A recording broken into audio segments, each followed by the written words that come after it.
ఏదో ప్రయోగం చేశానా ఇంటా అని చూస్తున్నారా? ఏం ప్రయోగం లేదండి. గోంగూర చికెన్ ట్రై చేసిన ఈసారి అయితే ఇంట్లో.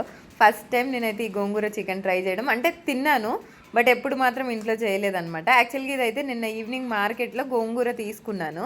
యాక్చువల్గా ఇది తీసుకుంది కూడా వచ్చేసి ఏంటంటే నేను పచ్చడి కోసం తీసుకున్నా. ఇంకా పిల్లలుండి మమ్మీ ఎప్పుడు చేసే చికెన్ కాకుండా ఈరోజు అయితే గోంగూర చికెన్ చేయి మమ్మీ అని అన్నారు. సో మనకైతే వంటలు అంత పర్ఫెక్ట్గా రావు. ఇంకా అందుకనేసి అని యూట్యూబ్ తల్లిని అయితే అడిగేసిన గోంగూర చికెన్ ఎట్లా చేయాలి అని అయితే 2-3 రీల్స్ అన్నీ చూసేసి ఇక్కడైతే గోంగూర చికెన్ అయితే ట్రై చేసిన అనమాట. సో టేస్ట్ అయితే సూపర్ వచ్చింది. పిల్లలు కూడా మంచిగా ఇష్టంగా తిన్నారు. కాకపోతే ప్రాసెస్ కూడా మనకైతే కొంచెం మళ్ళీ మిక్సీ పట్టుకోవడం అట్లా కొంచెం వర్క్ అయితే ఎక్కువగానే ఉంది. నన్ను అడిగితే ఏంటంటే బెస్ట్ గోంగూర కొంచెం మగ్గి దగ్గరకు పడిన తర్వాత మిక్సీ పట్టాల్సిన అవసరం కూడా అయితే లేదనుకుంటా అండి. నేనైతే ఇక్కడ మిక్సీ పట్టేసి మళ్ళీ అన్ని కారం ఉప్పు సపరేట్ వేసాను.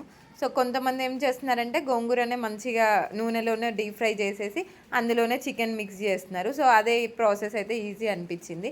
మళ్ళీ మిక్సీ పట్టి అది ఇది అన్నీ కలిపి అన్నీ ఒకేసారి వేసిన దానికంటే అందులోనే గోంగూర ప్లస్ చికెన్ అన్నీ కలిపి ఒకటే చోట చేస్తే అయితే మంచిగా టేస్ట్ అయితే సూపర్ వచ్చింది.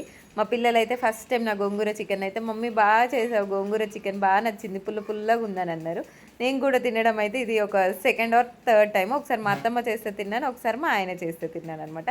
సో మనం చేసింది మనం తింటే మాత్రం సూపర్ కదా. వీడియో నచ్చితే లైక్ ఇవ్వండి.